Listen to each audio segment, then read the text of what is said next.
చంద్రబాబు ప్రభుత్వంపై తీవ్ర విమర్శలు ఆరోపణలు చేశారు మాజీ సీఎం జగన్. ఏపీ రాజధాని లేకుండా చేస్తున్నారని, అమరావతి పేరుతో స్కామ్లు చేస్తున్నారని ఆరోపించారు. హత్య రాజకీయాలు, శవ రాజకీయాలు చేస్తున్నది ఎవరంటూ నిలదీశారు. సూపర్ 6 హామీలంటూ ప్రజల్ని మోసం చేశారని విమర్శించారు.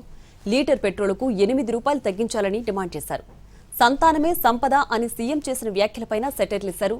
లోకేష్ వ్యాఖ్యలకు కౌంటర్గా both can never be same అని జగన్ డైలాగ్స్ చెప్పారు. రాష్ట్రానికి ఫ్యూచర్లో కూడా రాష్ట్రానికి రాజధాని లేకుండా చేస్తూ ఉన్నాడు. ఆ లక్షల ఎకరాలలో అమరావతిలో కేవలం రోడ్లు, డ్రైనేజీలు, నీళ్లు, కరెంటు ఇటువంటి మౌలిక సదుపాయాలు ఇవ్వడానికే అక్షరాల 2 లక్షల కోట్లు ఖర్చు అవుతున్న పరిస్థితుల్లో ఆచరణకు సాధ్యం కాదని తెలిసి ఈరోజు చంద్రబాబు నాయుడు గారు తన స్కాముల కోసం మాత్రమే రాజధాని అని భ్రమలు కల్పిస్తూ రాష్ట్ర ప్రజలను మోసం చేస్తూ అడుగులు ముందుకు వేస్తూ ఉన్నాడు. చంద్రబాబు సీరియస్గా క్వశ్చన్ చేస్తూ ఉన్నా, ఎవరిదయ్యా గొడ్డలి పార్టీ, ఎవరిదయ్యా గన్ కల్చర్, ఎవరిదయ్యా హత్యా రాజకీయాలు, ఎవరిది హత్యా రాజకీయాల సంస్కృతి అని అడుగుతా ఉన్నా. ఇదే చంద్రబాబు నాయుడు గారి సూటిగా మా కుటుంబంలో ముగ్గురు మా తాతగారు, మా నాన్నగారు, మా చిన్నాన్నగారు ముగ్గురు బలైపోయారు. మేం బాధితులం. 2 ఏళ్ళు అయిపోయింది. రూపాయి తగ్గకపోగా ఇప్పుడు పెట్రోల్ డీజిల్ 4 రూపాయలు పెరిగింది రేటు.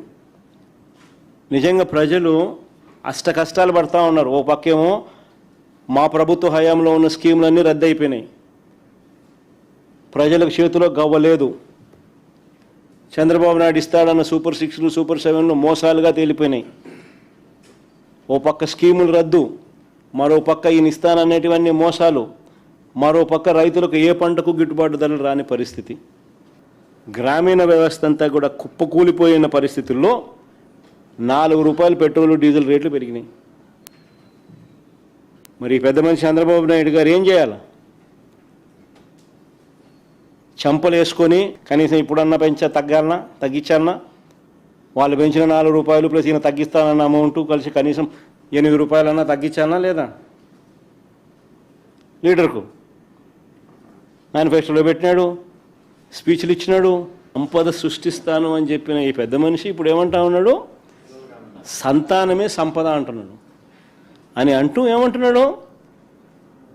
ముగ్గురిని కానండి, 4గురిని కానండి అంటాడు. ఇంకా మోటివేట్ చేస్తూ ఇంకా ఏమంటాడు? మీరు 3 కంటే నేను 30,000 ఇస్తానంటాడు. 4 కంటే ఇంకా 30,000 అంటాడు. 40,000 ఇస్తానంటున్నాడు. ప్రజలంతా మొత్తుకుంటా ఉన్నారు.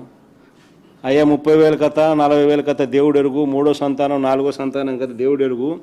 నువ్వు సూపర్ 6, సూపర్ 7లో ఇచ్చిన హామీలు ఏమైనాయి స్వామి? ఇంతవరకు వాటి పరిస్థితే దిక్కు తెలియడం లేదు మాకు. ఫస్ట్ వాటి గురించి ఆలోచన చేయి నువ్వు. ఆ తర్వాత నువ్వు 3వ సంతానం 4వ సంతానం గురించి నువ్వు చెప్తే ఏదో అంతో ఇంత వినేదానికి అవకాశం ఉంది అని ప్రజలు ఈరోజు మొత్తుకుంటా ఉన్నారు. చంద్రబాబు నాయుడు గారు కొడుకు చెప్తా ఉన్నా, చంద్రబాబు నాయుడు చెప్తా ఉన్నా, both can never be same. వెన్నుపోటుతో పార్టీని పెట్టి పార్టీ గుర్తును దోచేయడం మీ history.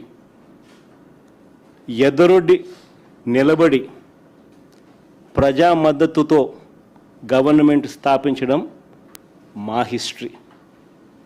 Both can never be same. ప్రజలకు ద్రోహం చేయడం, మేనిఫెస్టోను చెత్తబుట్టలో పడేయడం, ప్రజలను వాడుకోవడం, ఆ తర్వాత వదిలేయడం మీ క్యారెక్టర్. కానీ మేము 6 నూరైనా కూడా ఇచ్చిన ప్రతి మాట నిలబెట్టుకోవడం